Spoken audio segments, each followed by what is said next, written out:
তেহরানের অর্থনৈতিক পতনের আশায় তাদের সঙ্গে কেবল আংশিক দর কষাকষির নীতিতে হাঁটছে ওয়াশিংটন, এমনটাই দাবি করে ডোনাল্ড ট্রাম্প জানিয়েছেন তারা এখন পরিস্থিতি নিবিড়ভাবে পর্যবেক্ষণ করছেন।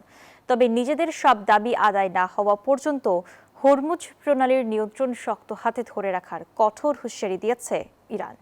এই উত্তেজনার মধ্যেই হরমুজের বাণিজ্যিক জাহাজে আইআরজিসির হামলা ও হয়রানি অব্যাহত থাকার কথা জানিয়েছে যুক্তরাজ্য।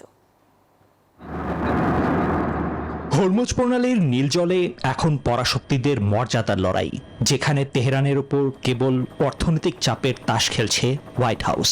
তাই এখনই কোনো চূড়ান্ত চুক্তিতে না গিয়ে আংশিক দর কষাকষির কৌশল নিয়ে অপেক্ষায় আছেন মার্কিন প্রেসিডেন্ট ডোনাল্ড ট্রাম্প। তবে ওয়াশিংটনের কাছে মাথা নত করতে একেবারেই নারাজ তেহরান।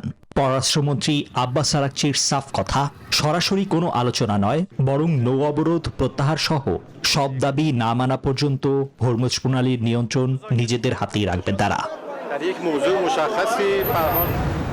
এরই মাঝে হরমুজের বাণিজ্যিক জাহাজে ইরানি হয়রানি আর আতঙ্ক এখনও অব্যাহত থাকার কথা জানিয়েছে যুক্তরাজ্যের মেরিটাইম সংস্থা। তবে বিশেষজ্ঞরা বলছেন, সামনে মার্কিন নির্বাচন থাকায় ইরানি আলোচকদের বিশ্বাস, স্নায়ুযুদ্ধের এই খেলায় সময়টা এখন তাদের পক্ষেই।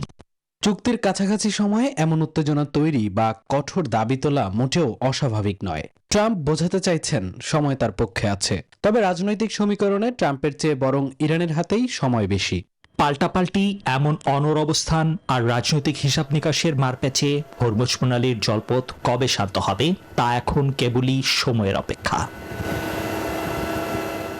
নিবিড় আমিন, নিউজ 24।